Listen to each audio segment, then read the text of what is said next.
हर topic को सीखने के बाद या सीखने से पहले टीचर का हाथ कहता है कि आपको WH फैमिली पता होना चाहिए। If you have a command on the WH words, WH family का अगर आपको पता, यू कैन प्रोलॉन्ग मीन्स, हाँ बोले तूल देना, बढ़ाना, ठीक है। प्रोलॉन्ग कहते हैं डिस्कशन। अगर मैं बोलूँ व्हाट्स योर नेम, अगर ये बोलूँ आर यू मुस्लिम, आपका जवाब क्या है? Are you Pakistani, are you student, are you in class, ठीक है। इसका क्या यस और नो से आगे कोई बात बढ़ी? और लेकिन if you want to prolong the discussion, communication, conversation, तो फिर क्या होगा? WH वर्ड का व्हाट इज़ योर नेम, फिर आप बोलेंगे my name is so and so. अगर मैं कहूँ वेयर डू यू लिव, आप रहते कहाँ हो, तो फिर आप बताएंगे एरिया, लोकेशन। अगर मैं कहूँगा व्हेन डू यू कम, ये तो प्रेजेंट इंडेफिनिट टेंस के साथ है। तो इसी तरीके से WH वर्ड्स की इंपॉर्टेंस ये है कि आइदर आप कोई स्ट्रक्चर को सीखें या टेंस को। Without WH words you can not prolong your communication. इस पर कमांड होना बहुत ज़रूरी है आपकी। अगर मैं बोलूँ what are you going to do after the class, आप क्लास के बाद क्या करने वाले हैं? Are you going to participate in competition, क्या आप मुकाबले में या कंपटीशन में हिस्सा लेने वाले हैं या हिस्सा लेंगे? तो आपका जवाब होगा यस आई एम और नो आई एम नॉट। या तो ये सेंटेंस यहाँ पे फुल स्टॉप लगा देंगे, आप ये कहेंगे yes I am going to take part और I am going to participate in competition. अगर इसी सेंटेंस के साथ मैं ये पूछ लूँ, आपको WH वर्ड बढ़ा दूँ, why are you going to participate in competition, आप मुकाबले में या कंपटीशन में क्यों हिस्सा लेंगे या लेने वाले हैं? अब मैंने आपसे रीज़न पूछा, तो वाई किसको जाहिर करता है? एक्सप्लेन करता है रीज़न को, वजह होगी ना कोई। इस वजह का आप जवाब मुझे देंगे बिकॉज और फिर सो एंड सो, जो भी आपका जवाब होगा। Is it clear this point? Without WH words, यानी समझ लें जिस भी किसी भी चीज़ का अगर कोई सेंटर पॉइंट होता है, जैसे पूरी दुनिया का सेंटर पॉइंट हम बोलते हैं खाने काबा है, यानी दुनिया इक्वल है चारों तरफ से। तो अगर इंग्लिश का आप बोलेंगे सेंटर पॉइंट क्या है कि अगर कोई भी शख्स, चाहे वो अमेरिका से है चाहे पाकिस्तान से, कोई भी शख्स आपसे बात करेगा तो वो WH वर्ड्स का ही सहारा लेगा आपसे कम्युनिकेशन करने के लिए। Without WH words nobody can prolong his और हर कॉन्वर्सेशन, इम्पॉसिबल, ये नामुमकिन है, हो ही नहीं सकता। अगर मैं ये कह दूँ When are you going to participate in competition, आप कंपटीशन में हिस्सा कब लेंगे, यानी टाइम बताइए या डेट बताइए या डे बताइए या मंथ बताइए। जैसी सिचुएशन होगी वैसा ही टाइम आपका उसमें लगेगा। अगर आप बोलते हैं ना we are going to participate on Friday और we are going to participate in January 2022, बहुत दूर है अभी, लेकिन we can discuss about it. अगर मैं ये कहूँ how are you going to participate in competition, आप कैसे ये मुकाबले में या कंपटीशन में हिस्सा लेंगे या लेने वाले। तो जैसे जैसे WH वर्ड्स को आप यूज़ करते जाएंगे, देखें स्ट्रक्चर एक ही था, लेकिन अगर आपका WH वर्ड चेंज हो रहा है तो क्या हो रहा है कि आपके पूरे मीनिंग्स बदलते चले जा रहे हैं और सामने वाले को आपने इन्वॉल्व कर लिया अपनी बात कहने में और अपनी बात का जवाब लेने में। वो आपकी बात को सुन रहा है और आपकी बात का जवाब दे रहा है। अगर उसकी पार्टिसिपेशन, जिस लफ्ज़ को हमने कहा था इंटेंशन और अटेंशन, अगर उसकी तवज्जो नहीं है, ही और she does not pay attention on board, तो फिर वो सीख सकता है? Not possible to learn, impossible है, हो ही नहीं सकता, मुमकिन ही नहीं है। Either you are sitting in the class, first time you are taking the class, you are feeling difficulties to understand it, लेकिन जब आप क्लास कंटिन्यूसली ले रहे हैं तो फिर आप क्या है, हैबिचुअल हैं समझने की, आप हैबिचुअल हैं इस पेस को अंडरस्टैंड करने के, जो टीचर की तरफ से एक फ्लो आता है उसको अंडरस्टैंड करते हैं। When you are participating in class, और जब आप क्लास के अंदर पार्टिसिपेट करते हैं, आप क्वेश्चन करते हैं, तो टीचर कहता है कि students are quite active in class, बहुत ज़्यादा एक्टिव है, ये समझ रहा है। अच्छा, क्वेश्चन करता कौन है पहले ये बताएं? कौन सा स्टूडेंट्स क्लास में क्वेश्चन करता है? और गुड, सेकंड आंसर क्या हो सकता है?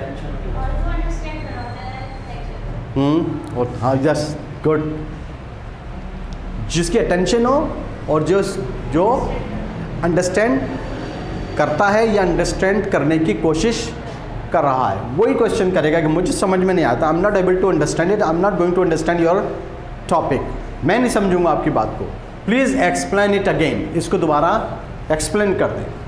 अगर वो एक्सप्लेन नहीं होता तो हो ही नहीं सकता। तो WH वर्ड्स की इंपॉर्टेंस ये है, आपने WH वर्ड्स को स्टडी किया होगा विद एवरी स्ट्रक्चर, ये जो स्ट्रक्चर है इसके साथ इसको यूज़ करें, then you will be able to understand it. Clear है यहाँ तक? इसमें कोई क्वेश्चन आपको जो पूछना हो, समझ में नहीं आया, सर ये वाली बात समझ में नहीं आई, फ्यूचर की तो बात है, यकीनन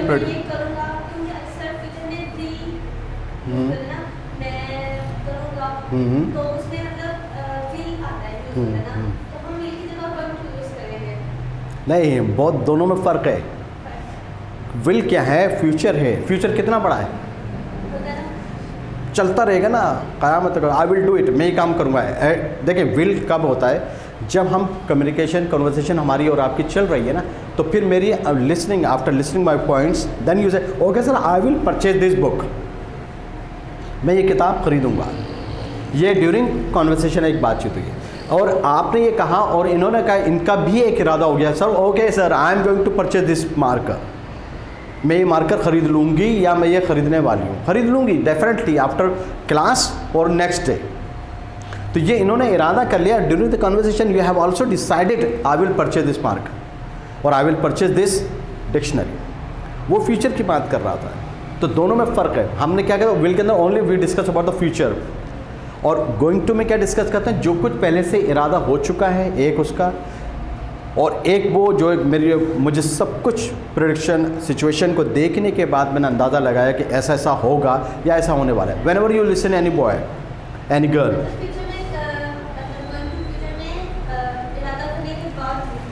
इरादा करने वाले जब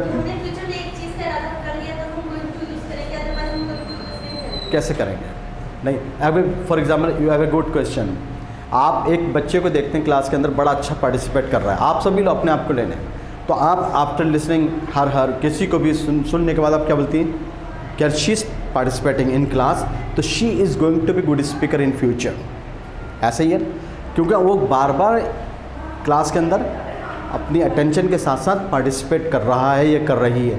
तो आपने खुद से इरादा किया, आपने बोला नहीं है लेकिन आपने सोचा she is going to be good speaker. और अगर एक स्टूडेंट जो खामोश बैठा और वो सोच रहा है ओके यार I am going to ask this question after you, आपके बाद इन्होंने बोला, इन्होंने कहा गया ठीक है I am going to ask this question to teacher, मैं ये सवाल पूछूंगी। अब उस ट्रांसलेशन तो हमने ये नहीं कि मैं ये सवाल पूछूंगी, लेकिन बात क्या हो रही है कि मैं सवाल पूछने वाली हूँ, wait for the situation, wait for the time, let the time comes, आने दें उस पूरी सूरत हाल को, I am going to participate और I am going to ask this question. Any other question?